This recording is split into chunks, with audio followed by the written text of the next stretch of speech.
Yo, what's going on YouTube, Twitter, and Twitch? It's everywhere we are streaming to right now. Hello, everybody. My name is Zach Hill. I'm part of the Network Chuck Academy team. If you're joining us from the Network Chuck YouTube, I'm not Network Chuck, clearly, but he will be here soon. Don't worry. Give him about 9 minutes or so. He usually gets here right on time. But welcome, everybody. Today is June 18th, and this is part of our Summer of CCNA program. Every single day, we do a daily check-in at 5 p.m. Eastern Standard Time, and twice a month, we do a live stream that's open to the entire internet, if you will. So if you're here joining us, thank you for being here. If you're not part of the Summer of CCNA program, it's not too late. It's not too late to join us. If you're interested in that, there's a free option, there's a subscriber option, and there's a premium option. The premium option is what gives you access to the daily check-ins with Chuck and Keith. So I'll put a QR code link on the screen here. So if you guys are interested in that, please check it out. And also, don't forget to join us on Discord either. If you haven't yet, we are chilling in the live stream chat on Discord. We should have the chat where it's, cross-platform. So we should see all of the communication that you guys have, whether you're on Discord or YouTube or Twitter or Twitch or wherever. So yeah, if you have questions or going to say anything, we'll be able to see it all. Anyway, be sure to join us on Discord though, because that's where we try to keep all of our community in one little central location.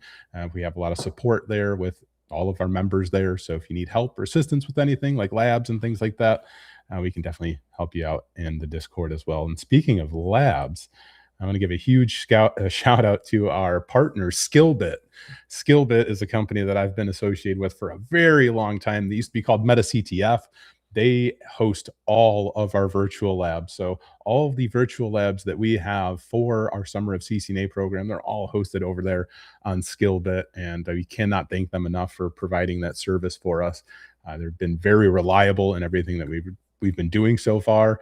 And if you haven't checked out Skillbit at all, go check it. Scan the QR code right there on the screen, right there, and check out what they have to offer, because they also have a lot of different challenges there that are more similar to like capture the flag type of style challenges and competitions and things like that.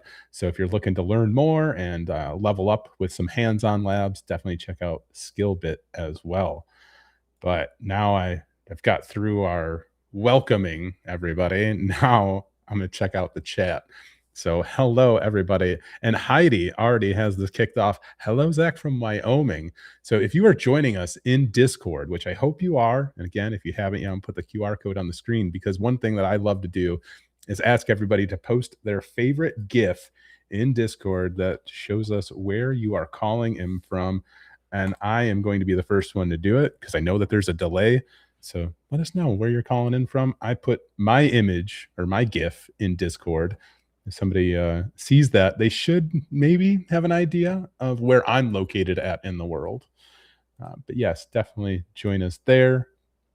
We'll be getting started with the actual live stream in about 6 minutes or so. We'd like to get these started early because we want to make sure that everybody has enough time to get logged in. So typically, you're getting like notifications on your phone or your email or something. You maybe need a few minutes to get logged into the stream. We like to get these started a little bit early, just so you guys have enough time to get situated, get your pens and paper ready. Today, we're talking about subnetting, which is going to be really exciting. Jeremy is going to be joining us here to jam out subnetting with us, which, man, if you have not experienced Jeremy as an instructor, you are in for a real treat. He is an amazing artist and loves drawing on the screen. And I don't know what it is about his drawings and the way that he describes things, but it really helps connect a lot of that material. So it's easier to understand. Which channel are we in now that this one is open to everybody today? It is live stream chat in Discord. So I'll type it here. Live stream chat. What's the name on Discord here? I'll give you another link to the Discord. I'll put that up on the screen so you guys can see that. What time is it in America? For me, it is 3:55 p.m. Central Standard Time. That's where I'm at. There's nothing exciting about snub. No, there's lots of things exciting about subnetting. You have to learn it. You have to know it. Hello from Nigeria. Oh my goodness. CCA Labs, your first live from Chuck. Well, welcome. Glad you're here. We got somebody from UK, Texas, more Nigeria. That's awesome. I love it. Techno Theo's Geno's East. It could be. You know what? That very much it could be Geno's East. Awesome. The Discord name, Network Chuck Academy. Let me grab y'all a link. I'll put it in the chat as well. Create an invite to server. Here is a link to the Discord server. And we also talked about Skillbit. I should throw a link to Skillbit in the chat as well. So there's a link to Skillbit if you guys need easy access to click on that. 22:53 in Belgium. Is that 10:53 p.m.? Looking from Egypt. Oh my goodness. Morocco. Oops. Spokane, Washington. That's awesome. South Carolina. Whew. We got Network Chuck joining us. Hello, sir. How are you doing today? Hey, dude. Doing pretty good. Oh, man, I'm loving that shirt. The pink. I love pink shirts. I don't know. It's my jam. No, just the contrast of it saying hacker with pink. I really enjoy that. Oh yeah, it looks solid. You are the beard today, and I'm beards are us. I like it. Awesome. Oh.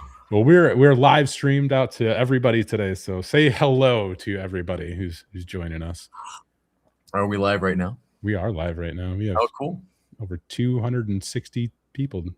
Well over that. There's a lot. How is everyone doing today? Yeah, I'm rocking my Frodo shirt today. Are we going to hear Lord of the Rings sounds in the background when your alerts go off and things? That's a good idea. I haven't thought about that. If you guys aren't part of the day-to-day streams we have, I'll normally have some like AI processes going off in the background. And so I'm a nerd, right? So when I have my Claude Code doing stuff, whenever I start a new session, it'll make Harry Potter sounds. When I end one, when it finishes a job, it'll do like a swoosh. It's fun. It's fun. It's fun. You have always done like very interactive things, which I've always been somewhat jealous of. I remember one time when we did a live stream together many years ago. You had the ticker, right? And this is like a story I tell to everybody. Like you had this ticker set up which showed like how many subscribers you had and how many subscribers I had, and because you like it was like a competition for you. And like I always remember that, and I've always thought that was so cool how you just integrated stuff like that into everything that you're doing. It's like you make it fun, right? It's like outside of like the technical aspect of whatever it is that you're doing or learning, you're finding ways to make it fun or more interactive. And I always just appreciate that, from you. And a lot of people don't do that, but there are a lot of nerds out there like you who just take it that extra step because like there's something about that extra step that like you find enjoyment from, right? Yeah, 100%. Like, and this is why I was always so late to so many of my live streams, because I would try to add like one more fun thing and it would always break. Yeah. I would always start. Somebody clicked it. That was fun. Was that Jeremy? No, what just happened? I didn't do that. It's the gremlins in the background. That's what it was. On the tech gremlins. Awesome. Jeremy has his coffee, so he is ready today. We all have our coffees. Mm-hmm. Actually, I brewed some extra today because it's a 90-minute thing, right? You got to come prepared. You do have to come prepared today. No, I may have to like exit for a minute and go grind a new one because this is all I've got. Oh no! Sip slowly. Yeah. I will say about 5 years ago, I went to Costco and got one of the DeLonghi, that is like the 500. I was like, it was a Christmas. It was like $500 espresso machine. And that has changed my life. Like it's so simple.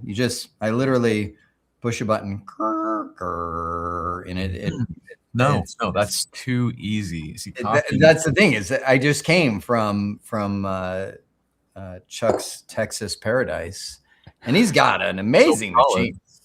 It's amazing, and but it takes forever to like, I'm like, I just want a good cup of coffee. No. See, a good cup of coffee, everything good takes time, Jeremy, and it's a craft. So like, brewing this isn't a quick process, but it's a ritual that gets me ready for the next task, like doing a 90-minute live stream.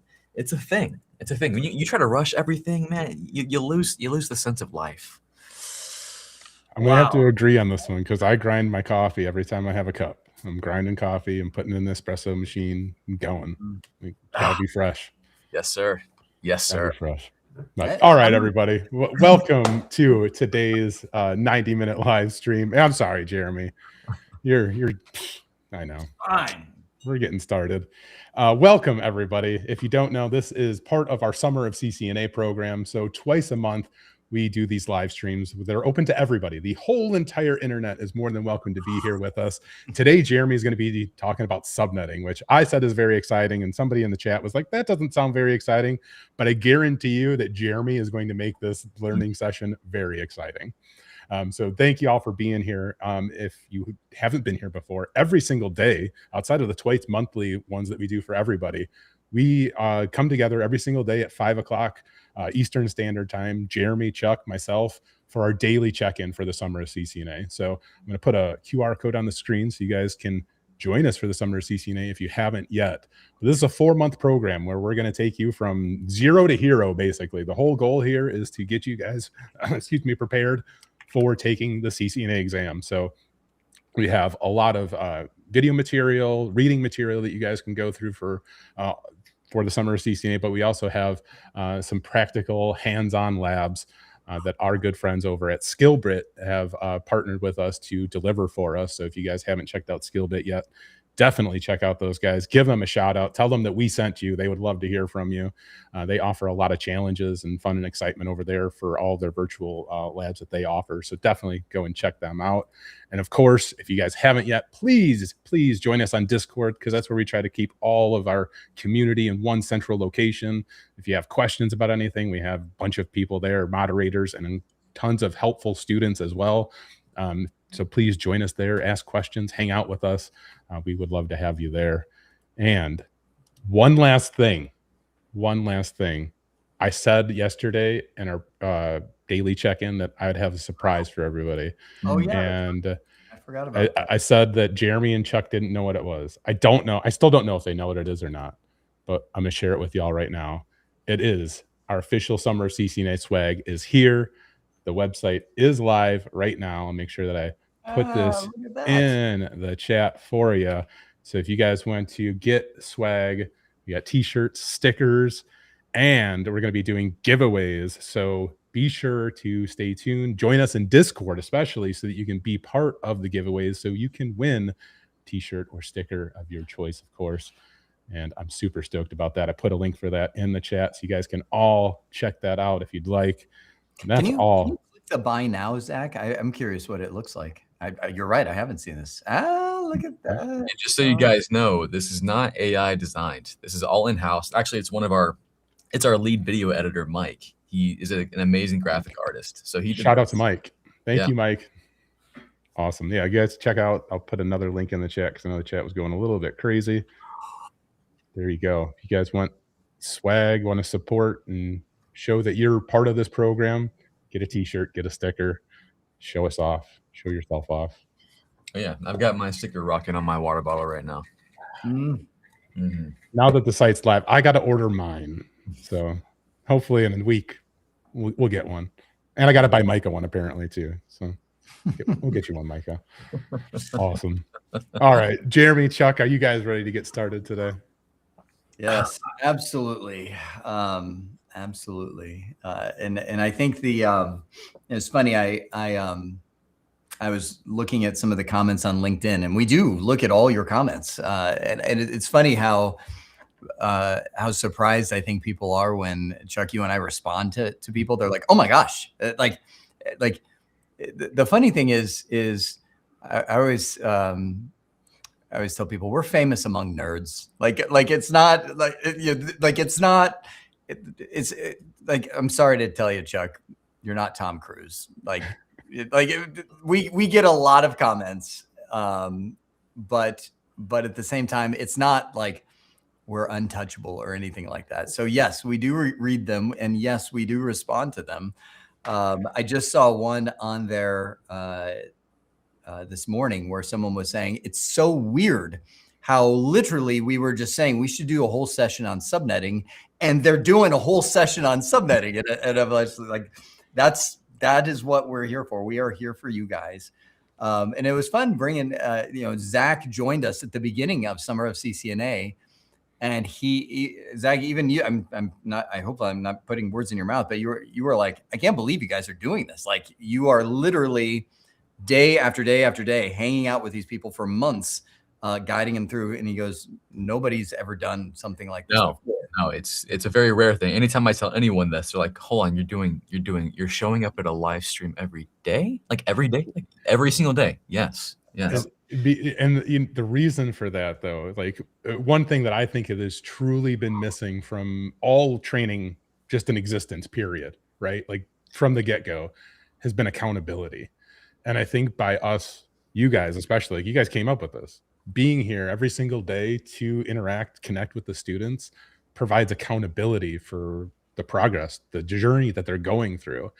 And nobody does that. So like when you guys told me that, I just had to sit on that for a minute. Like, are you guys serious?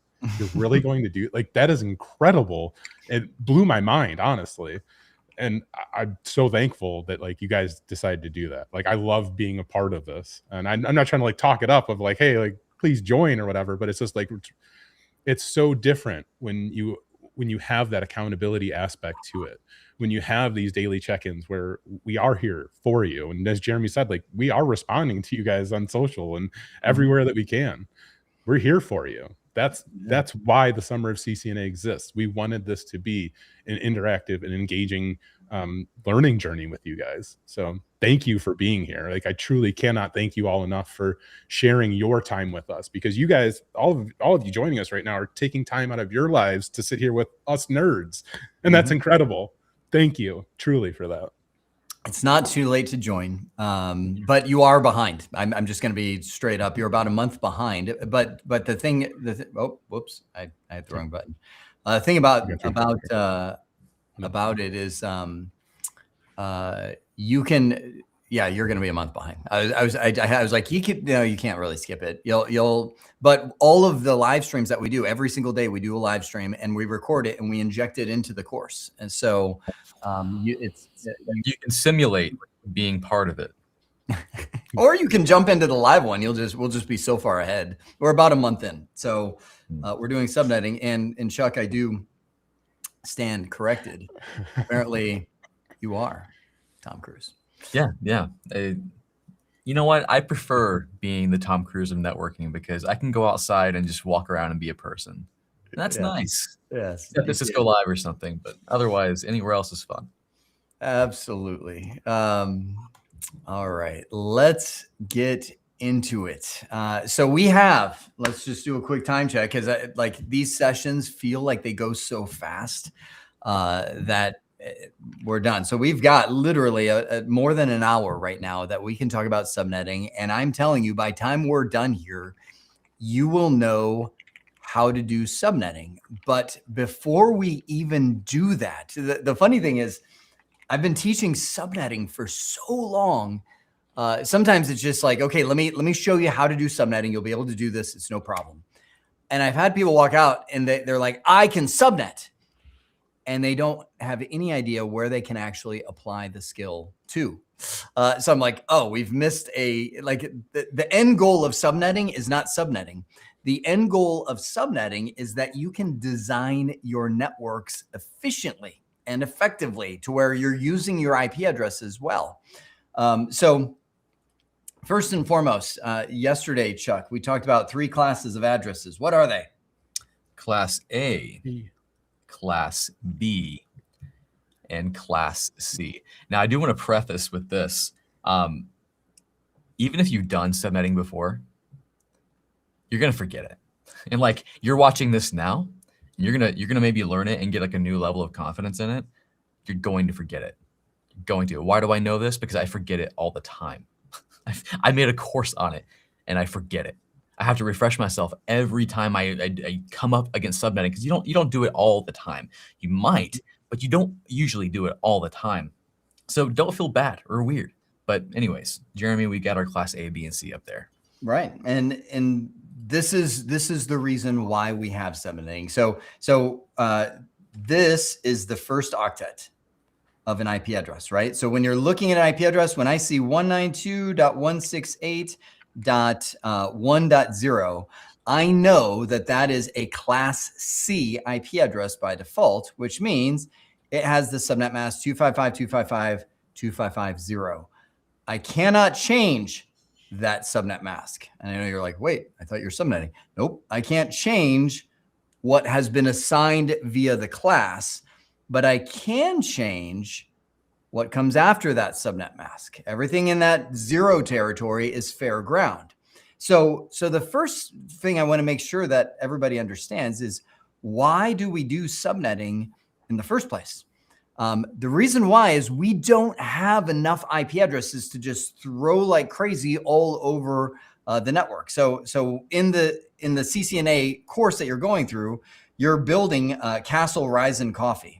We eventually changed that over to Network Chuck Coffee, but for now it's Castle Ryzen, and you've got the corporate center, and then we've got all these little coffee shops.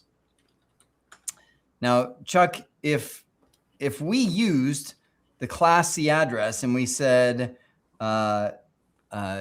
each one of these coffee shops gets a 192.168 address, how many coffee shops could we get before we'd run out? Oh, 200 and so each one gets one address, you're saying? No, not one address, one subnet. One subnet. How big? Well, Phil, sorry.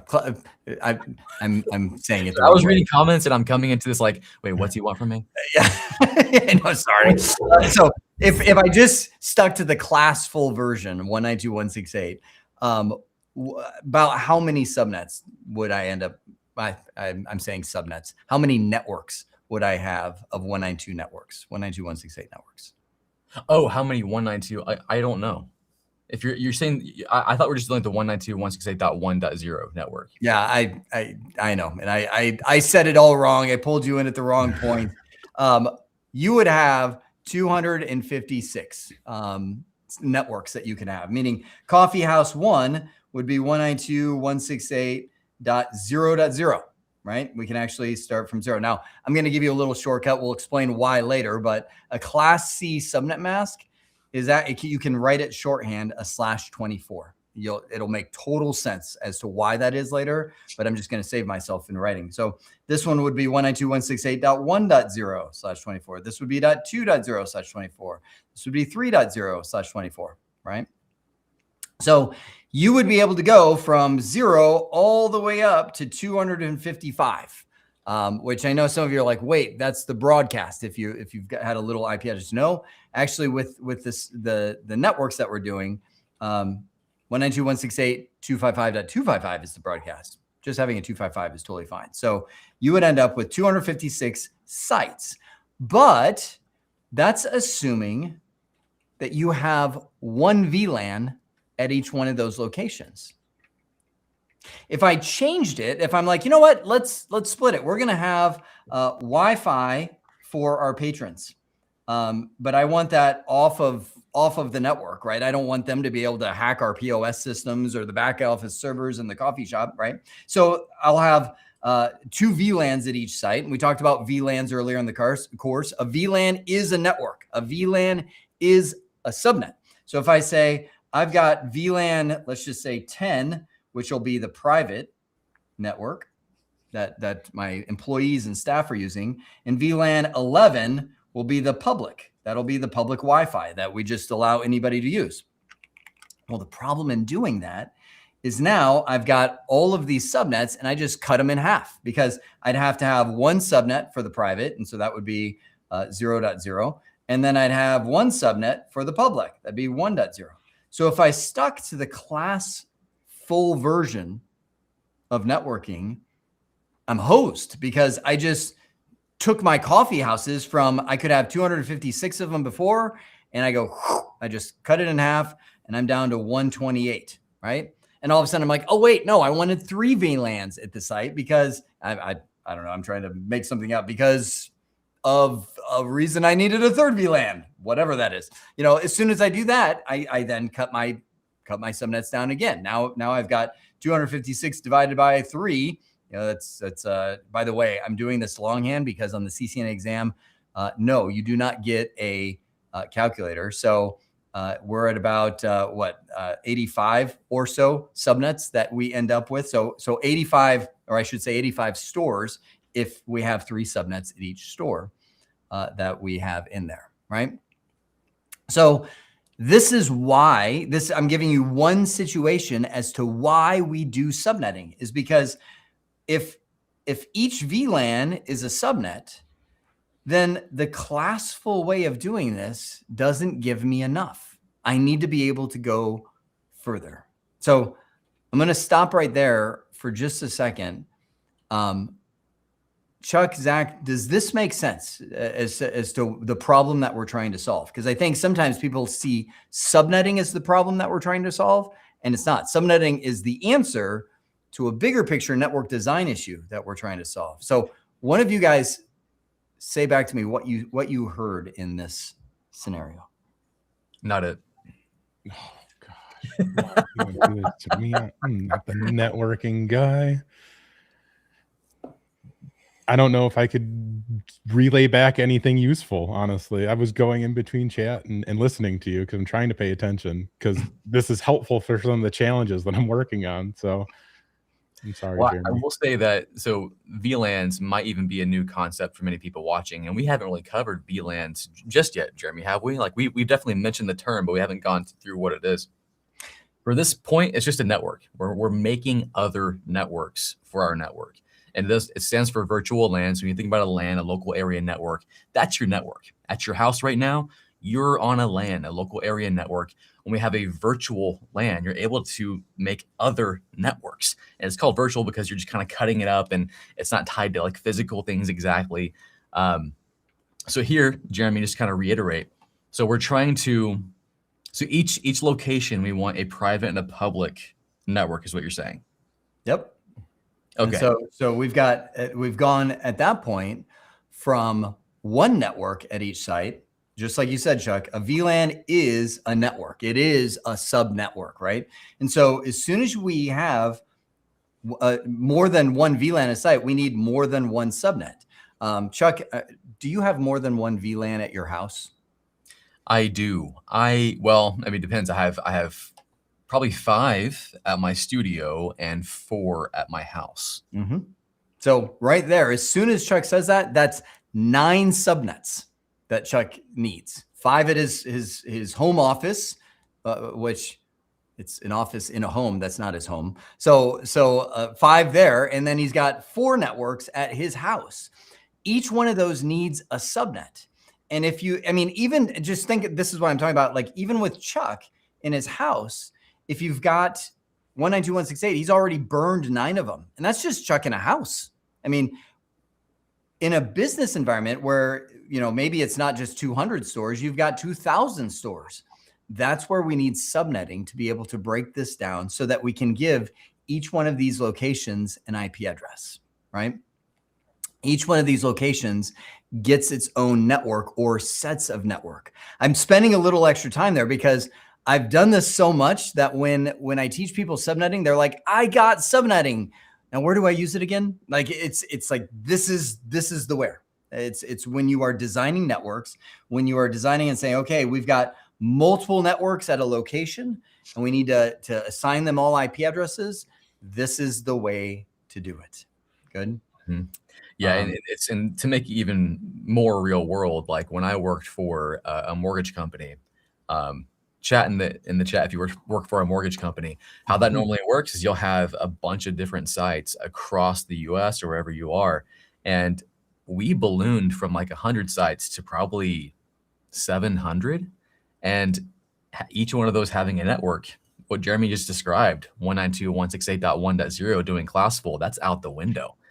So that's why we need subnetting. We need a creative way to divvy up those networks to make sure that we can have a network for every location sometimes too. And what we're doing here, this skill, accounting for how many networks you're going to have, preparing for that, accounting for growth. That's the challenge. But anyways, Jeremy, back to you. Step one of subnetting is you need to grab a skill of converting decimal to binary numbers, because you and I see 255, you see 0, you see 192. The computer and the subnet mask are not interpreted that way by the network. They see zeros and ones. So this is one of the core skills that you'll need for a lot of things, but definitely for subnetting. The way that I've explained this since my children were born has been Rico's brick shop. As the story goes, Rico bought a brick shop, and he stands up here and he's selling bricks to all the patrons that come. Now, these are very special bricks. Everybody comes from miles around to get Rico's bricks that are there. He's very happy about all these bricks that he's created. And it's a giant pile of bricks in the back that he's piled up. And so to help Rico with all of his bricks that he's selling, he hired, I'll just have him floating up here. He hired Jack, the operations guy. Jack gets the bricks for people. So this person would come up and he would say, hey, I need 150 bricks. And Rico would yell back to Jack. He goes, Jack, 150. Jack is like, all right. And so he runs and he's like, okay, here's one brick. Sets it down in front of him. He's like, he runs back, grabs another one. Here's 2 bricks. And, he's starting to sweat. And meanwhile, all of these people behind here, I mean, this guy's sitting here. He's like, okay, I want 100 bricks. This guy, in the back, he just wants, 10 bricks. He's angry because he's like, I gotta sit and wait while Jack is grabbing these. But thankfully, somewhere along this journey, Jack collapses and needs to go to the hospital. He can't run anymore. And so Rico, it closes the store. We got to stop everything. Jack's like, Rico, we got to palletize these things. We can't just give people bricks one at a time. We need pallets of bricks. Rico's like, oh, that's brilliant pallets. So they come out and he goes, okay, we're going to have, we'll do it this way. We'll have a pallet of 128 bricks. Hey, Jeremy. Yes. People want to know if Bob quit. I think you have some old students. Oh, here. yes. Bob died. I hate to break it to you. But Bob actually, he perished. It was a terrible bricklaying accident. It was a terrible brick accident. Yeah. And, yes. So yes, some of you have heard the story of Rico before. Rico still lives, obviously. So he created a pallet of 64 bricks, of 32 bricks, a pallet of 16 bricks, a pallet of 8 bricks, a pallet of 4 bricks, a pallet of 2 bricks, 1, 2, 3, 4, and a pallet of 1 brick. And so Jack said, okay, Rico, now when somebody comes in and asks for bricks, I will give you Harry Potter, obviously brilliant thing right here. I will give you flags. Well, I don't know why I'm thinking of the Minions for some reason. Like, I have a flag. And so he goes, okay, Rico, when the people come and ask, for bricks, just stick them in and I'll use my new handy forklift and I will wheel them out to their car. So Chuck, guy's still standing there. He's asking for 150 bricks. Where's the first flag go? Where does Rico put the flag? So Rico's going to put the flag on the 128 brick pallet. Yep. 128 brick pallet. Get used to doing the math, my friends, because you will not have a calculator. So that would be 22 bricks left over. Does he put a flag in the 64 bricks? Zach, what does he do? No, he does not. Zach, 32. tempting. No. 32 bricks. What do you got? Nope. 16. Nope. There you go. 16 bricks. 6 the flag in there. 16 bricks. Quick calculation. 6. All right. Where else? 4 and 2. You got it. Boom. 4 and 2. Just like that, Jack wheels it out to the car, and that guy, it's the Joker. Everybody's happy. Ha ha. And so he's now got 150 bricks in his car, and you just learned the essential skill of converting from decimal to binary. So where the flags are, so when we say an IP address is IPv4, it just so happens that that is a 4-byte address. Each one of these is 1 byte of information. And we learned it earlier when we were talking about speed on the network, kilobytes versus kilobits per second, things like that. And how many bits are in a byte? Does anyone know? How much of a delay do we have? It's about 15 seconds, I think, today. It's a little bit, it might be a little bit longer. There it is, 8 bits. All right, there we go. Yeah, that was pretty 8 quick, bits actually. in a byte. It takes, so a bit is a 0 and a 1. So it takes 8 ones and zeros to make that number. So if you were to send the number 1 across the network, I see all of the people coming in, 8. It's actually sending 8 individual ons and offs to make that number 1. It's kind of like Morse code, right? So when you're coming to 150, it is actually 100, wherever you see no flags, that's the zeros, 10, 110. This is 150 in binary. That's it. That's how it sends it. So, okay. Zach, it's your turn. Convert. But I'll go again. Convert. Oh yeah, no, that's right. Chuck. No, I'll go. That's fine. We're gonna have Chuck go. Okay. Chuck, convert 100. You're gonna even get your own color. You're gonna be orange. Where do the flags go to convert 100 to a binary number? Any flags in 128? So no flags in 128. Yep. We are gonna plant a flag in 64. Okay. Remember how to do subtraction? Oh, I was going to let you do it. All right. Because you're the one drawing, sir. I'll do it. That'd be, oh, wait. I just did the wrong hand. 36? We've got, what am I doing here? 36. I just, as I'm talking to Chuck, I'm losing my ability to subtract. So minus 64. There we go. We've got, carry the 1, 9. Okay, there we go. We've got 6, 36 by the time it's said and done. We could have done that in our head, but we're not. So 36 left over. Okay. All right. Next so we're going to flag in 32. All right. Now that math you can do. What's left over? We got 4 left over. All right. And that leaves us going straight to 4. You got it. I'm going to erase all of the previous flags from the 150. Probably should have done that first. And there we go. We've got 100. 100 as a binary number is 011000100. That is 100. Congratulations.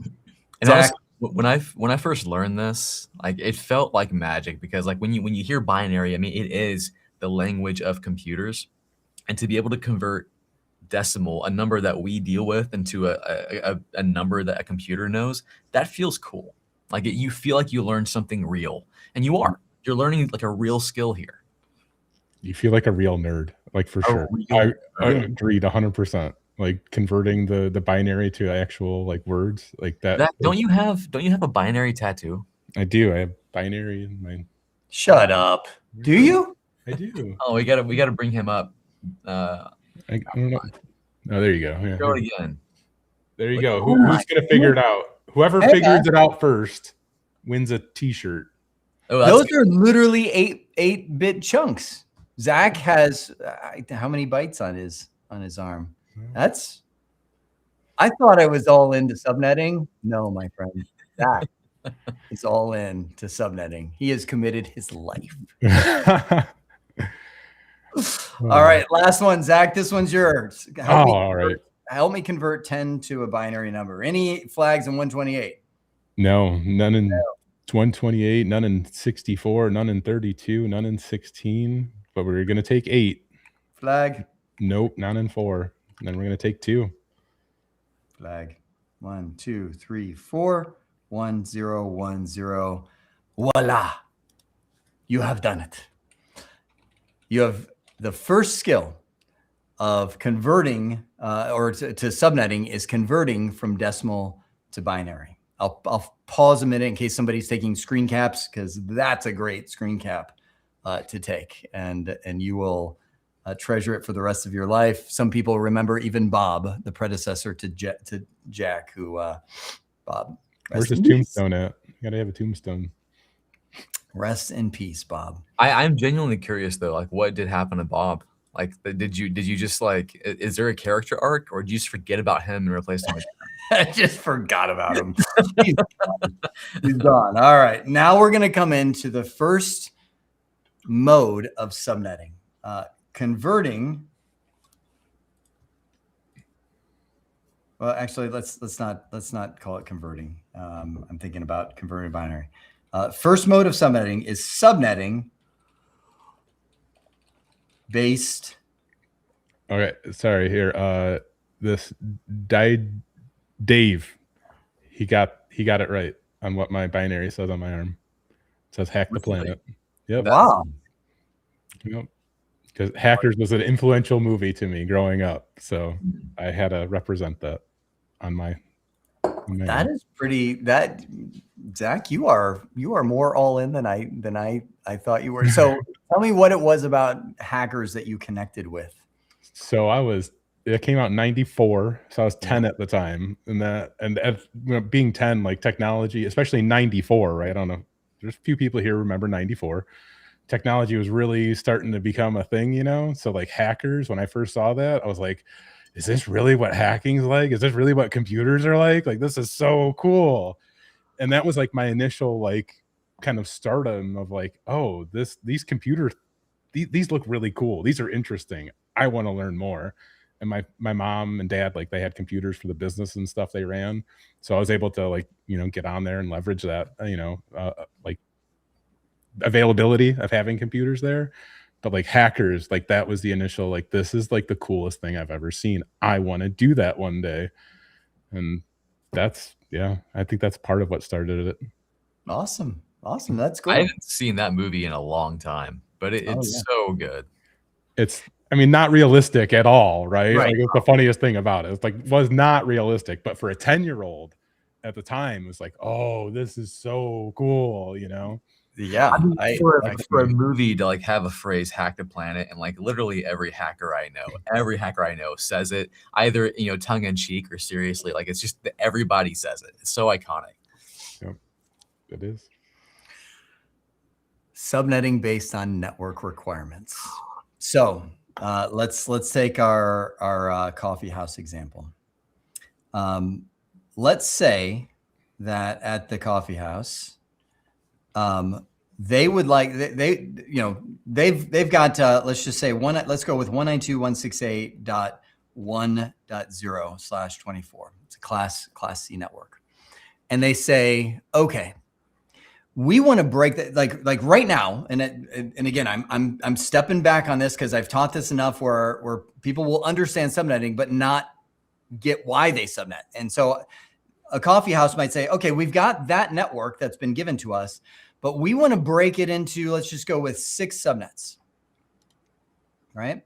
Because maybe at the coffee house, they're like Chuck's house, to where they've got 6 VLANs that they want to set up. And why would you do that? Well, maybe you've got a switch, and I've done this plenty of times. You've got a router right here, and you bring the internet connection into the switch, and you have that become like, so this is your internet connection. You say, okay, I want to break those 2 ports into its own VLAN, because that's literally the public internet coming into the switch and coming down here to the router on the WAN interface, right? So you might say, okay, those 2 ports need to be their own VLAN. That's one of them, okay? And then we'll have our public Wi-Fi, and then we'll have our private Wi-Fi, for the staff. And then maybe maybe this is the coffee house from the movie Hackers, where people are doing BitTorrent, and I don't even remember that movie. I just remember they were kids trying to be so much cooler than they really were in the hacker world. But they were sharing books back then. They were sharing hacking books. Sharing books. That old. They were sharing books. So you want to create a little bookstore VLAN that people that are sharing books can be in their own little network, right? Normally, you'd have to, like, if you wanted 6 VLANs at your coffee house, you'd have to have 192.168.2.3.4.5, which means you would end up with, each one of these networks have 250 some, I'll say 254 usable host addresses. But maybe in the bookstore at the coffee shop, you've got like 5 kids that are in there at any one time. I mean, it's a coffee shop. So in the end, you'd be wasting all of these IP addresses they'll never get used. So this is the why we would break this up into 6 different subnets, right? All right. Somebody say something really smart while I erase all this stuff. I'm not going to say anything smart, but I do have a question because, and it's been on my mind since you guys started talking about this, but Chuck, like you brought up the fact that in your house, you have 6 different VLANs or subnets, whatever set up, right? Why? Why? Oh, okay. Why? So it's more, so my concerns are mostly for security. That's a big thing you might do with VLAN. So I use 10 dot addresses, which you can use. I do /24, which you're about to learn more about that for each subnet. It's the most common subnet you'll ever see. But the reason I do this is because I might have one VLAN or one network for my employees that they just use it. That's their general use employee network. But then I might have a dedicated network for my servers. And I don't want my employees talking to my servers unless I dedicate one for them. But my servers are on their own network. They can't be talked to by my employees. They might have their own rules based on who can access what from the internet, from my employees. So VLANs give you a great boundary to set rules for what that network's allowed to do and what other people are allowed to do with that network. So, for example, on my network now, I have an IoT, and I think everyone should have an IoT network in their home. Actually, you know what? I'm making a video right now. It's coming out soon. Let me show you guys. I've got this little mini PC. I actually bought this in Japan. And I'm not sure if you guys heard, and now I'm kind of giving you a preview of the video right now, but the FCC, the US government, has banned any foreign-made router. Any foreign-made router. And that is all routers, because any router is going to have at least some sort of chip that's been manufactured overseas or it's been designed overseas. So that rules out like everything. So I'm like, let's do a video about making your own router. So this video is about turning this into a router using OpenSense, which is a very popular open source thing. But with this, you have the ability to make your own VLANs, your own networks. Now, why put your IoT devices on their own network? Well, because your IoT devices are inherently something you should not trust. You don't know what those things are talking to. You could have your smart TV talking to another country. You don't know that. You could have a smart device that you bought off Amazon that was a great deal, and it's actually got a backdoor in it for hackers to get into.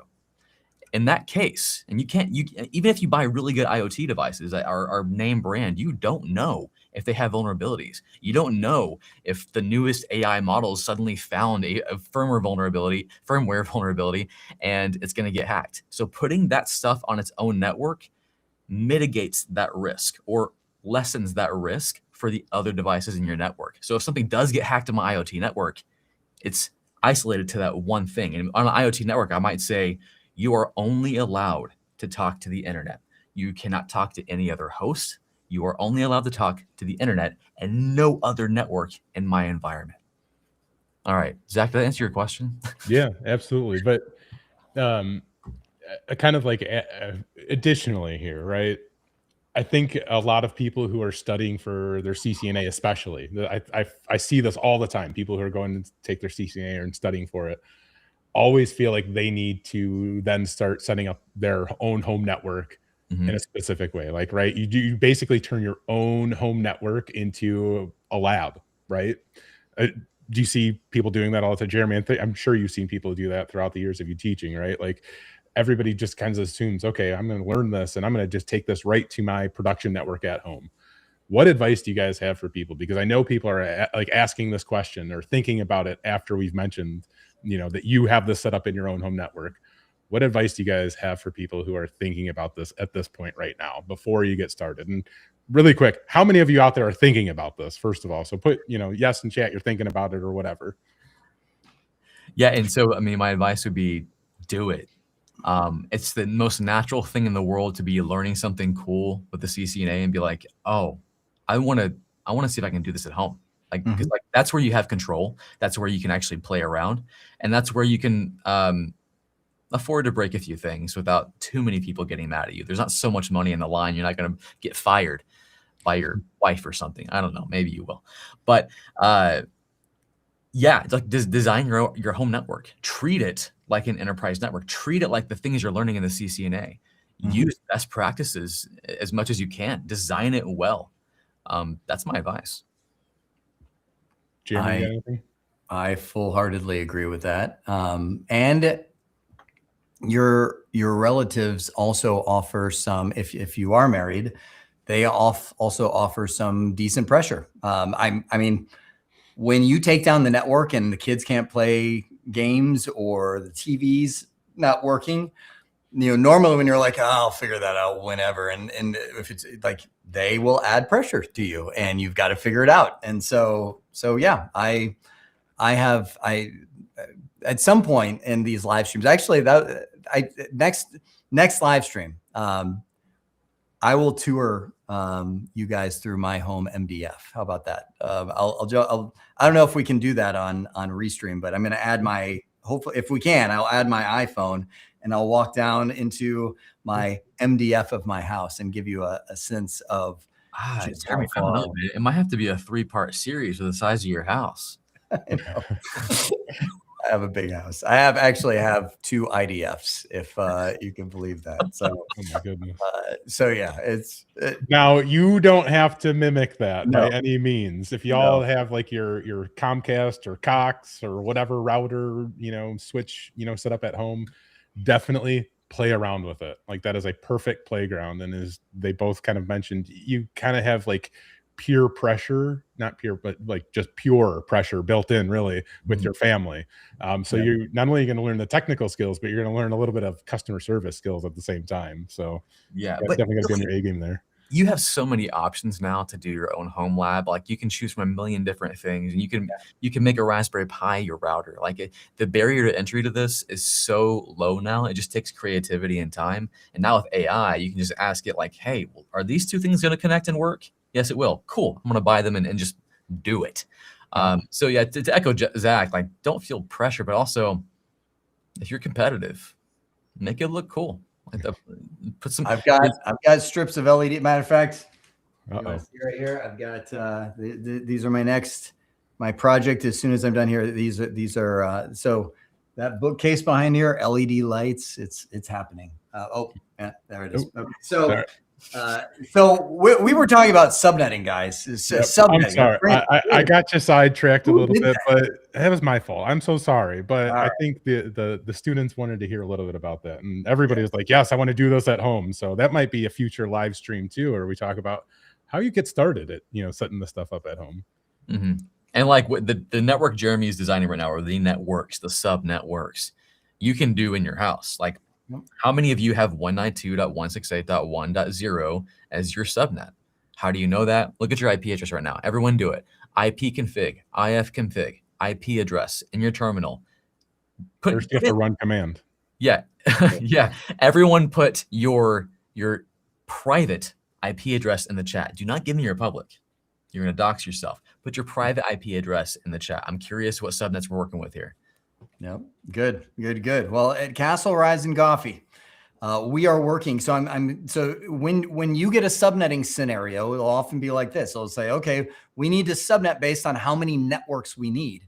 So you've been given this situation. Your coffee house has 192.168.1.0. and a class C subnet mask. So let me translate that. You have been given one network. You're stuck because you need 6 networks. That's the scenario. So welcome to subnetting. First thing you want to do, and this is why I showed you this skill first, is convert the number of subnets to binary. So number 6, and by the way, it will do you well to remember those 128, 64, 32, 16, 8, 4, 2, 1 of Rico and Jack just a minute ago. So again, we're putting our flags in there. It's like no, no, no, no, no, yes, yes, no. By the time it's said and done, right? So 6 in binary is actually 1, 2, 3, 4, 5, 1, 1, 0, right? That is. And by the way, for an exam, it's very popular to just memorize that, because when you get into an exam environment, like depending on how you are, you might just kind of freeze and like your brain stops working. So being able to just go in there, and you can actually get a whiteboard, and they might give you scratch paper. You can write down these charts for reference. Yep. Yep. And that would be one of the charts I would write down. Just take 1 and keep multiplying by 2 all the way up, right? Second thing, reserve bits in the mask and find your increment. Here's how this step works. So this is easy. Step 1, done, bing, super easy, right? Okay. So we take our original subnet mask, 255, 255, 255, 0, and we convert it to binary. It's really easy to do, and people are really tempted to skip this part of the step, and I encourage you, please do not do it. Chuck, what is 255 in binary? All ones, baby, all ones, all the way across. 1, 2, 3, 4, 5, 6, 7, 8. That is 255. I mean, and it answers the question. People are like, if we're out of IP addresses, why not just take it to 999? You can't, because it's 8 bits in each one of these octets. So you can only go to 255, right? So when you're writing this in all binary, it's 1, 2, 3, 4, 5, 6, 7, 8. 1, 2, 3, 4, 5, 6, 7, 8. 1, 2, 3, 4, 5, 6, 7, 8. Notice I went zeros because I'm now in this. I told you before, this is set. It was a class C IP address. I can't change any of that. That is set in stone as the RFC standard. Like powers unbeknownst to us would crush you if you tried to change any of those. But these are our playground. So this, and by the way, that's what subnetting is. It's saying I'm going to have less hosts, but more networks. And so now I'm going to ask you a question, Chuck, and this is a trick. Actually, Zach. Oh, no. It's a trick question. How many bits did it take to get the number 6? It's a trick question. None. I don't know, because how many bits did it take to get the number 6? 8. Okay. Now I'm in your head to where you're like, what's going to trick? Like, yes, it is an 8-bit. Yes, it always 8 bits, but 3. Okay. 3. The reason I say 3, the reason I say it's tricky is because a lot of people will look and they'll be like, oh, 2, because there's 2 1s right there. It's like, no. 2 bits. If you have 2 bits, the biggest number you could get would be 3, 1 plus 2, right? So this, you can't, let me say it a different way. You cannot get the number 3, or sorry, the number 6 with any less than 3 bits. Now, second question. This one's for you, Chuck. Are we trying to get more networks, or are we trying to get more hosts? We're trying to get more networks. We are. And are network bits 1s or 0? 1s. So here's what we do. We know we can't get the number 6 subnets. That's what we're after, with any less than 3 bits. We know that network bits are 1. So this is how you do your subnetting. 1, 2, 3. 1, 2, 3, 4, 5. We steal. Now I know a lot of people are like, whoa. It's 1, 1, 0. That doesn't matter. This is what we're after. This number actually doesn't matter at all. We just did that to find out how many bits do we need to get the number 6. And so we flip all those to network bits, and we already know our new subnet mask.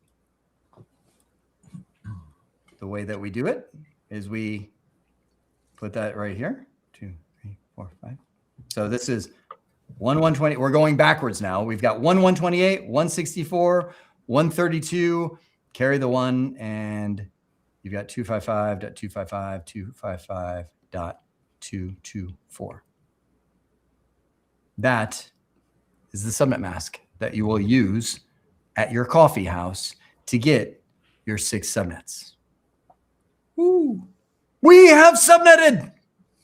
But it doesn't mean anything to us yet, because now we have to go, okay, well, what does that mean? Let me grab yellow right here, because we know what our subnet mask is, but it doesn't mean anything to us yet. We're like, oh, that's a cool trick. But if someone's like, so what? That's where you need to go. And what is the increment? The increment is the lowest network bit converted back to a decimal number. 128, 64, 32. 128, 64, 32. That is your increment. And now you can use that to find your network ranges. So I'm going to go 192.168.1.0. That's where we started. That's the original network. Okay, 192.168.1.32.1.64.1.96. Fill in the other, like, Chuck, what is the last IP address before we get to 32? Don't overthink it. 31. 31. Brilliant. Last one before 64? 63. That's brilliant. You guys, I'm telling you, 95, right? That's the last IP address. These are your ranges. These are what you can actually give to each one of those VLANs. Now, you guys know we've talked about this before. You can't use the first one. You can't use the last one because this identifies the network. This is your broadcast. So the first subnet, so your bookstore inside of the coffee house would have 192.168.1.1 through 30 as usable IP addresses. You've got 30 IP addresses for each one of those subnets, right? With the subnet mask of 255.255.255.224. And Jeremy, I'm not sure if you see in the chat, but people are like, what? Mind blown. I get it now. So it is fun to see those moments. And guys, seriously, like you're watching the master of networking teach this live. So just like take it in. I wouldn't say that, but it is funny. So that's the first scenario. I know now you guys are like, okay. I know some people are like, like Edwards is like, I get it now. And for some of you, that's awesome. Some of you, my wife gets mad. Or I was going for this one. My wife gets mad. I'm like I don't know what that means, but that, like, this is how you do subnetting. But we need to do another one, and we need to step it up to a bigger situation. Now, hang on, before I just erase this because it looks glorious, and if you're taking screen caps, this would be a great time. You might look at this and go, oh, let me grab this. You might look at this and go, well, it seems like you get more than 6. Like if you kept this going, you'd have, 96 through 127. This will go 128 through, let's see, 159, and 160. Like it seems like you get more than 6. And absolutely, you're going to get more than 6 because that's just how the binary works. You will get at least 6 subnets is more of the way to think about it, right? Mm-hmm. So you might say, well, how many subnets do I get? Do I have to lay this all out? Well, there is a magic formula that I can give you. 2 to the power of X, where X is the number of bits. So if you look and you go, okay, I've got 3 network bits, 2 to the power of 3 will tell you how many you get, which is 2 times 2, that's 4, times 2 is 8. So you actually end up with 8 subnets, which of course gives you your needed 6. But this formula works as well for number of hosts per network as well, right? So 2 to the power of 5, it's 2 times 2 times 2, or this is where calculators come in handy. Or you could just look at your binary chart. This is 0, 1, 2, 3, 4, 5. You just got to remember to count from 0. And that's where you end up with 32, but you always have to subtract 2. Chuck, why do you subtract 2? Because of the host address, which identifies the network, and the broadcast address, which is the broadcast. We can't go into that. That's how you figure out that, okay, so this subnet mask ends up with 8 subnets with 30 hosts per subnet, right? That's all the glory right there. Yeah, and it's like seeing this, you're like, oh, I get it. But you have that feeling like I need to see it again with a different example, because it's one of those things you just have to see the pattern a few times to go, I see the matrix. I get it. Yep. Good. Now let's do it again. But this time, Zach, go big or go home. We're going to go with, let's do a class B address. We'll go 172.16.0.0. Oh, I forgot to show y/24, but we'll do that in a second. So subnet mask 255.255.0.0. So now we've got an organization that is bigger than our little Castle Rise and Coffee. And maybe they say, you know what, instead of 6 subnets, I want to have, so as of right now, I've got one network with 65,534 usable hosts on that network. And I'm like, I don't need that many hosts.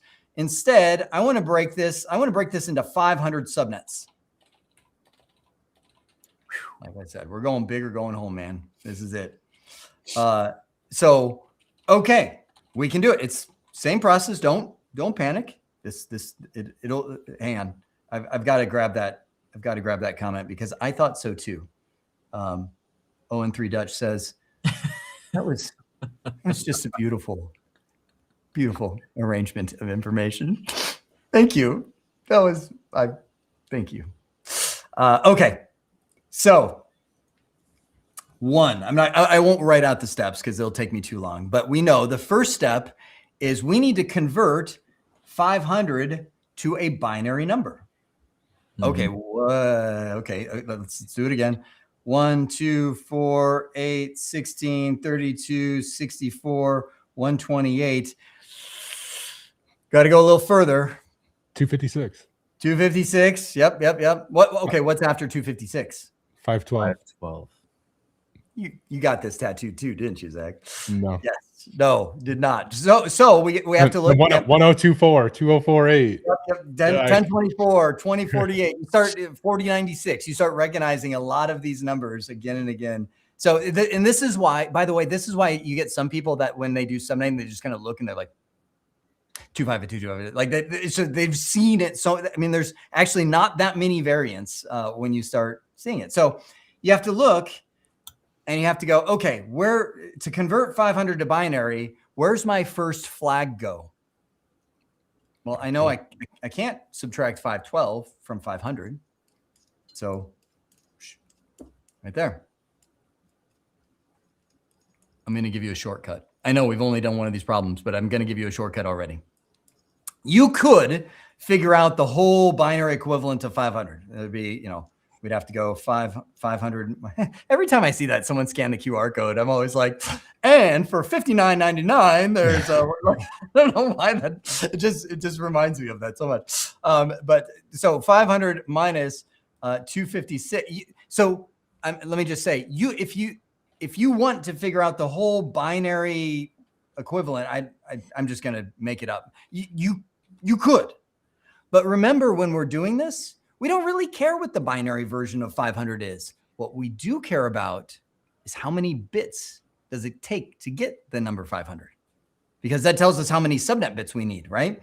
So as soon as I put my first flag, it's almost like the stake in the ground, shunk, Lord of the Rings sword, you shall not pass. I've got the line right there. I already know it takes 9 bits to get the number 500. I don't really care what they are, but I know that I cannot get the number 500 with any less than 9 bits. Good. Major shortcut. Again, we're after doing this with speed when we're talking about the exam. Okay. Step 2. Reserve bits in the mask and find your increment is what was written out there. Our original subnet mask, 255.255.0.0. Now, again, do not skip this part. Write it in binary. 1, 2, 3, 4, 5, 6, 7, 8. Dot 1, 2, 3, 4, 5, 6, 7, 8. Dot 2, 3, 4, 5, 6, 7, 8. 1, 2, 3, 4, 5, 6, 7, 8. There we go. That is our subnet mask in all binary. And now, hang on, before I go any further, Chuck, this is why you can actually write like /24, /16. Like people will write this as a /16, right? Why is that? What is the 16? What is it, guys? Anybody got it? It's the number of network bits you have on. So when you see these slash notations, which I saw somebody earlier say that's CIDR notation, classless interdomain routing is what that stands for. That's just the number of ones in the subnet mask. It's just much easier to write than 255. So finally, I don't have to write 255 because now you get it, right? That's why that's there. Okay. Now I'm going to ask the question again. Chuck, are we after more networks or are we after more hosts? We are still after more networks. Yes, we are. We are after 500 subnets. We have 1 and we want 500. So we know network bits are 1s, host bits are 0s. So, and this is why writing it out in all binaries is so important, is because sometimes you might end up in the wrong octet. So we go, okay, I know I need 9 bits and I know I need them to be network bits because I need 500 networks, 500 subnetworks, right? So I go 1, 2, 3, 4, 5, 6, 7, 8, dot 9. Yep, I did that. I'm not asking for forgiveness. I went right past the period. And that, we now know with this giganto network what our subnet mask will be everywhere in the network. 255.255. Oh, this is now 255. That's weird. 128. Is that right? Is that a real subnet mask? Yep, it is. That is your subnet mask throughout the whole network. And it just so happens to be, this is a fun one, because the second part of this is you find your increment, right? Lowest network bit converted back to decimal. So what is this as a decimal number? It is also 128. That's our increment. What? Yep. So now, network ranges. This is where some people, I'm feeling it already. They're going to be like, mind blown. This is where I'm gonna use a completely different color. We go, okay, we started off with 172.16.0.0. Now, Chuck, where is our increment? Is it, what octet is it in? It's in the last octet, the 4th octet.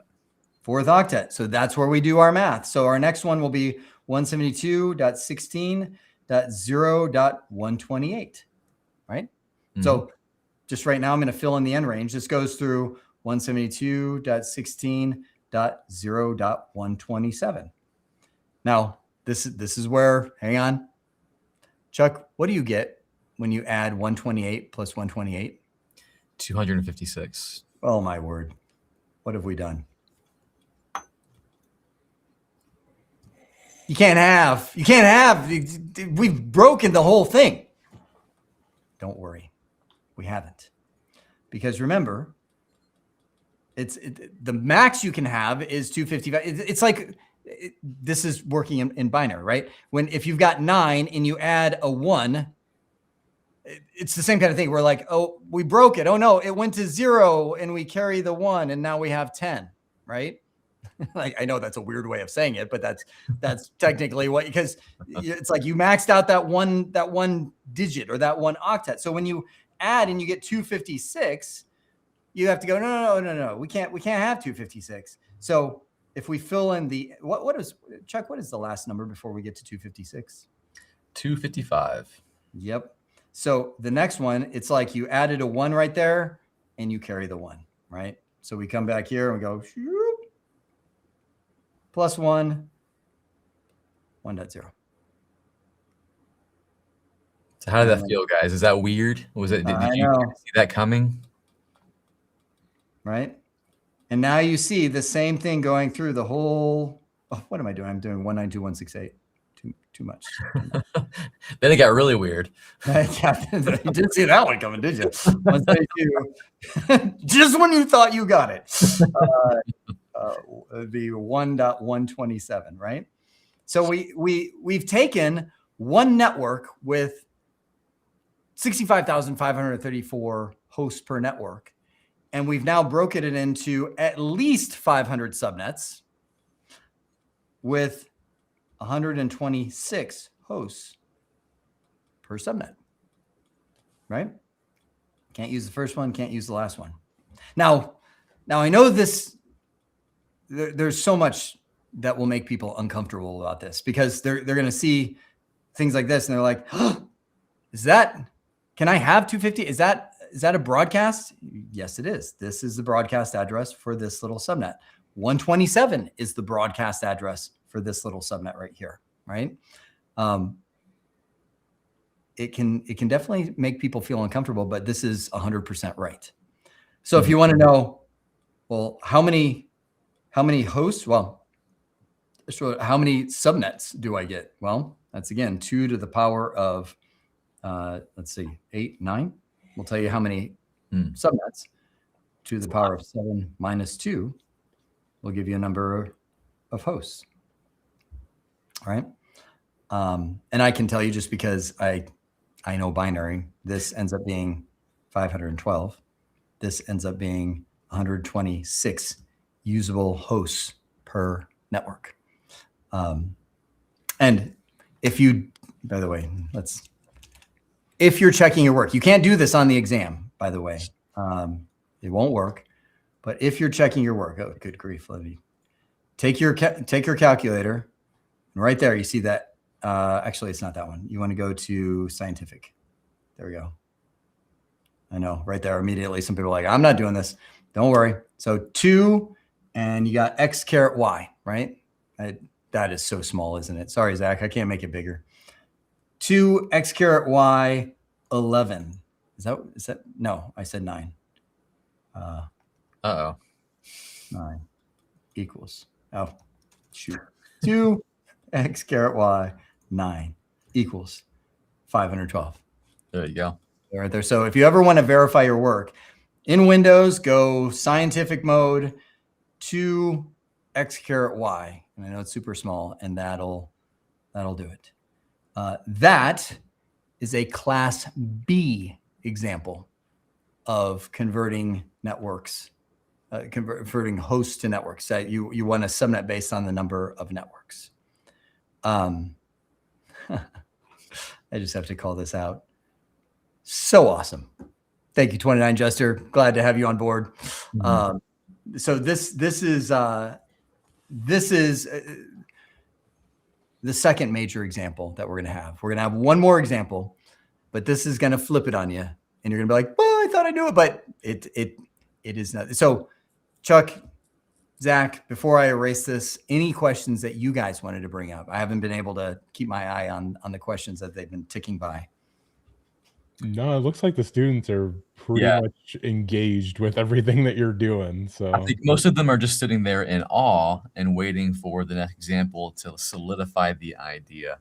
Now, I do want to say that based on that comment you just put up there, Jeremy, that guy joining the Sumer of CCNA yesterday, like it's not too late to join the Sumer of CCNA. You know what? You should, because even though you would be behind 100%, you're not going to get very many chances to engage with Jeremy and myself and Zach on a daily basis like this. It's a rare thing. So even if you come halfway through, you can come in with questions that are from day one. We'll answer those. Mhm. So join now, because I want to see you and hang out with you every day. Yeah. And honestly, I will, this is going to sound terrible, but we're not going to do this again. I mean, 4 months, we've literally committed to 4 months of meeting with you guys every single day. And we were already like, okay, we're in, but we've had conversation. I'm like, brother, I love doing this, but we cannot do this every single time we run this course. Like our life would be gone. So future runs of this, we will do stuff like this. We'll do live, but it's probably going to be more like 2 days a week or maybe 3 days a week, something like that. So right now, if you are signing up for Sumer of CCNA, you are going to get Zach, Chuck, and me every day until September 1st. Yeah. So that's, Limited time only, guys. limited time only. Chuck's like, you see this? This right now. It's not coming back. All right. So one more example. And this is, and what the thing is once you've once you understand this, you've got subnetting. You now know how to subnet. So let's flip the script. We've got the coffee house again. So coffee house, but in actually, this is probably the most common type of subnetting question that you can have. The coffee house has come in and said, okay, we need to subnet. We've got, let's go back to the 192.168.1 network. We've got a class C network /24. You now know why that is. And we know we need VLANs, but how many VLANs isn't as important as we know that we need 50 hosts per subnet. So yes, we need subnets. We're doing subnetting. We need to break this into more than one subnet, but I know that we need to have 50 hosts per subnet, rather than just 8 networks or something like that, right? Great news. Same process with one tiny tweak. First, 50 in binary. We need to convert that to binary. Jack and Rico, you have saved the day. We now have no problem doing that. Except we do have problems writing and talking at the same time. So we look and we go, okay, 50. Nope. Yep. And again, you can, if it throws you off to use shortcuts, don't do it. But we can stop right there because we know it needs 6. I mean, if you're like, no, I want to figure it out all the way, you totally can. It'd be 0, 0, something like that, right? But we know, regardless of whether we got the whole number or we just got the first one, it takes 6 bits to get the number 50. I cannot get the number 50 with any less than 6 bits. Step 2. /24. And again, even though I'm writing a shorthand in CIDR notation now, I will still go 1, 2, 3, 4, 5, 6, 7, 8, 1, 2, 3, 4, 5, 6, 7, 8, 1, 2, 3, 4, 5, 6, 7, 8, 1, 2, 3, 4, 5, 6, 7, 8. Class C subnet mask in all its glory in binary. Pull the curtain back. Now, this is where the slight tweak came in. Chuck, are we trying to get more networks or are we trying to save hosts per network? Save the hosts. Save the hosts. You remember this was actually, this was from a class probably more than a decade ago. I was sitting in there and I was like, we either are creating more networks or we're saving the hosts. And someone in the back of the room was like, save the whales, because the whales were the thing back then, right? And we were like, save those. And so from then on out, we just kept it going. We're like, are we creating more networks? Or are we saving the hosts? Why am I saying this? Because normally we're focused on, I need to convert these to 0. But now I'm going, okay, I can't get 50 hosts per network with any less than 6 bits. So I need to save 1, 2, 3, 4, 5, 6. Save the host bits. And then those 2 can flip over to 1. They died. They went to the network side. That's it. That's the only difference to this problem. 255, 255, 255. 192 is 128 plus 64, right? If we're doing that math. Good so far. If you have questions, please chat them in. Discord, YouTube, chat them in. Yeah, there are no dumb questions. Like seriously, no dumb question. Yeah, it's not easy. Oh, Zach, I'm posting that. Somebody post that. Why? Chuck, post that. Micah's comment right there. This one? Actually, Jeremy, do you have any tattoos? No. No, but I'm older.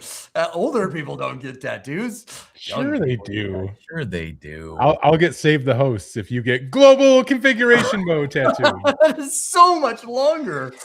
Oh man. All right, next tattoo. No, seriously, like global configuration mode. So when you do it, it's one on each arm. Totally. What are we talking about? 64 is our increment. And it already, as you look at it, it should start to make sense where you're like, okay, that's bigger than 50. We're on the right track, right? Because if it was less than 50, I'd be like, I think we did something wrong. We can't, if we're incrementing by 32, it's not going to fly. So third one, find our network ranges, right? Now, hang on. And I want to do every network range with you because I want to point something out. We start off with 192.168.1.0. That's what we got when we started this problem, right? That's the network we wanted to use. Okay, so .1.64, .1.128, .1.192. I'm just adding 64 every time. And Chuck, what happens when you get to 192 plus 64? We carry over. We hit that odometer like Micah said earlier. You do. You hit 256, but since this is a Class C example, remember I said you can't mess with this stuff. Like unforeseen powers will come upon you and you will die if you mess with any of this, because that's the RFC standard said 192.168 is a Class C address. So in this case, you don't carry the one. You go through 63, 127, 191, and then you just go, oh, okay, I'm done. I've reached the end. So if I want 50 hosts per subnets, the most subnets I can get is 4, which should check out. 2 to the power of 2, right? 2 subnets, 4, right? How many networks or how many hosts? 2 to the power of 6 minus 2, 62. And again, it's just getting used to these increments. That's it. You're like, you're so fast. Well, I've spent my life memorizing 8 numbers, my friends. And that's the secret to subnetting. Bob, that's how Bob died. Thank you, Pink Calico. That is, this is the comment of the day. Yes. We didn't want to say it. Yeah. Bob, that was it. Yeah. Poor Bob. Oh, that was good. Jeremy did a great job. It's not easy teaching stuff like this live. So Jeremy, fantastic. Yeah, thank you. Hats off to you, friend. Always amazing. We've got 10 minutes left. Let's take any questions that you guys have at all. You've now seen, I mean, that was like, I promised at the beginning of this, by the time you are done with this session, you will understand how to subnet, and you do. You've converted to binary. You've seen 2 situations where you are solving based on how many networks you need. And you've seen 1 situation where you're solving based on how many hosts you need. And that's it. That's subnetting. That's what you need for the CCNA exam. Mm-hmm. So let's Buddy, I'm not answering your question. If we had to save 63 hosts, even if 63 can be written with 6 bits, we have to save 7 bits, correct? That is true. And that's actually right in line with what Putty is saying too. There are certain values where you have to look and go, okay, that didn't work. And it's the reason for that. So it's one of those things that's super difficult to explain when you're first learning subnetting. But someone said, okay, if you needed a 63, like someone said, I need 63 hosts per network. First off, First off, nobody would ever say that unless it's like the weirdest of weird situations. But if they did, you can you solve for it by converting 63 to binary. You find out that you can actually get 63 with whoops, right here. You would subtract 32 from 63, but you actually need 64 because when you take the very first and the very last IP address and subtract them out, you end up one short if you use this. So there are certain values where as you get to your ranges, you're like, wait a sec, I ended up one short. That's because, the same thing will happen with 31. If somebody said, I need you to figure out 31 hosts, and you guys can see this, 15. I need you to figure out 15 hosts per subnet. If you do that and you max all these out, you'll always end up one short because you have to subtract the first and the last number. So it's binary math. So a couple of people are calling out I call it the great exception when I'm teaching this formally. And it's actually you will see this. You will see there is a whole video called the great exception, which is exactly around those numbers. But that's why I said putty. I'm not going to show that. And then Zach threw that one. Sure. No, that's fine. It's good. It's good. Good discussion. I just know sometimes it melts people. I think he melted a lot of people's brains. I think so too. Either like blew their minds or like melted them. It's good. Well, the funny thing is, CCNA. I mean, I've been long before there were online classes. I was teaching the CCNA in classrooms, and you guys, like, we span the CCNA over 3.5 months when we kicked this off. The normal CCNA class I would teach in a classroom environment it would be 8 to 9 hours a day, 5 days in a week. It was 1 week. We'd teach the whole thing. So imagine learning this concept plus like the retention was horrible, but man, we got a lot in that 1 week. That was 40 hours a week of CCNA. Oh. Yeah. All right. Chuck, what up? Did you tag the one from Chuo? It's this one.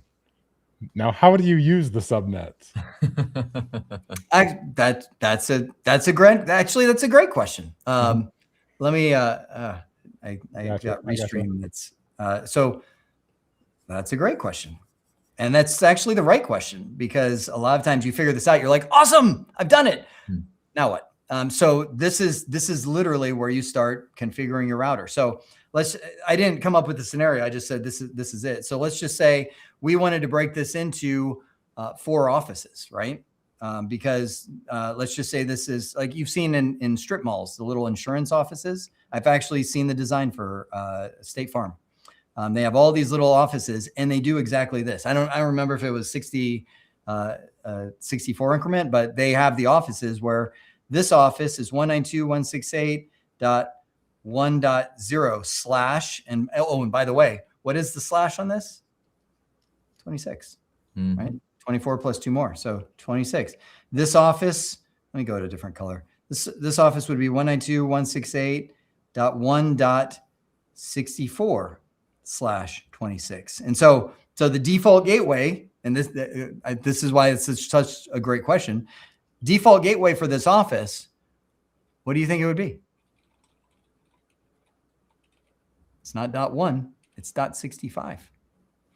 And this goes in the network. Your DHCP scope will hand out 66 through 126 as valid host addresses, and they use .65 as their default gateway and get off the network, right?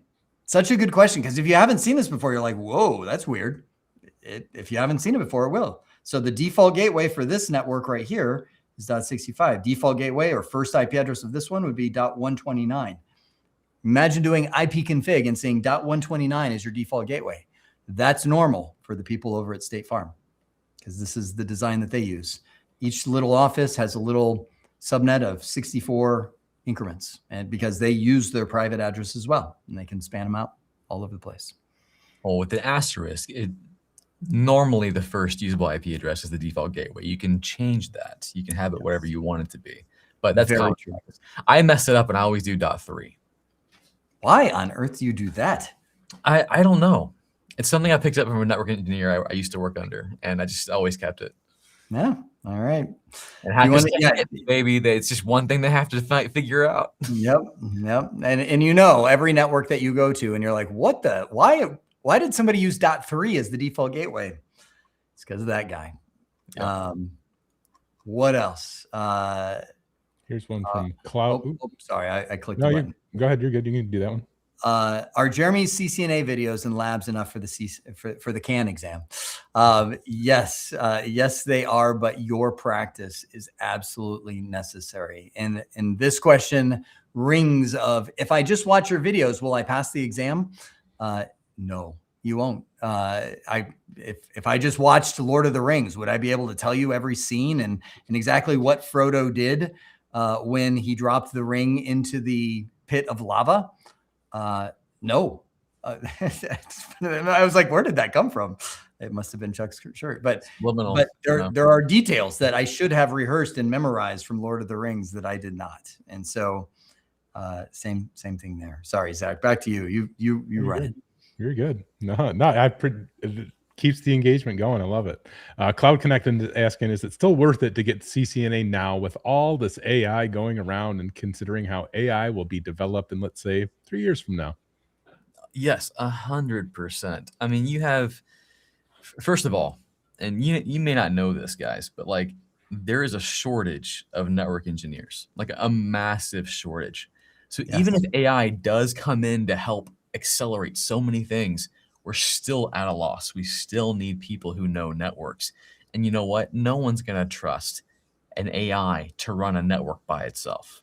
Sure, there's going to be agents in there running some things, maybe helping you subnet, maybe adding a few things here and there, but there's always going to be you sitting there monitoring what it does. And it's going to be you knowing what to do when the AI, I don't know, you're out of tokens or the government takes away that model that you guys love using. Like every company's realizing we need people, even though this AI stuff's very cool. So we're not there yet. And I don't think in the next 3 years, 5 years, we'll be there, because we're not talking about a technology problem. We're talking about a people situation. People aren't going to trust this system until it's been vetted and verified for a long time. So we're good.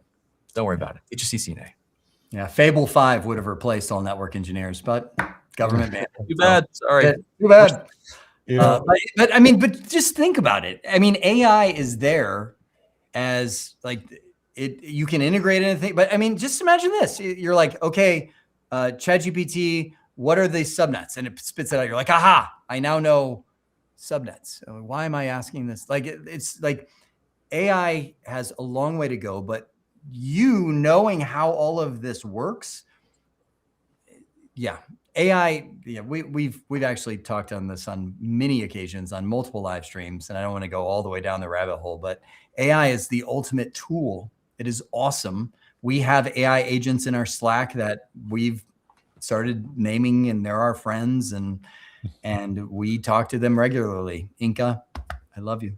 But Inca, I have no relation with. But like, I will point out, like, so like on this OpenSense router, which is a pretty complex router when you get in to try and configure it. I wanted to, in this video, for most people, I wanted to show them how you can connect an AI to this and manage it. So I spun up a Hermes agent. Shout out to Hermes. Let me know in the chat if you have a Hermes agent. I would love to hear that. And what did you name it?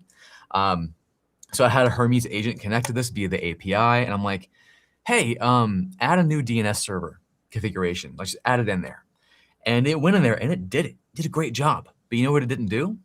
It didn't obey the security configuration I had in there. I wanted DNS over TLS, and it added a basic DNS configuration. Now, someone who didn't know networking wouldn't have got that. They wouldn't have. And that's just one small example of the oversight. Like, the AI, it did it. Like, it did a great job. It knew exactly what to do, but it was not exactly what the network needed. And that's why the network still needs us. Soapbox down. Well, one last thing. What is the number one issue in all of IT? Like, what is the number one, DNS. No. Okay, it's always DNS. Outside of DNS, but what's the next thing that's always at fault? Every time there's a technology issue, who causes that? What causes that?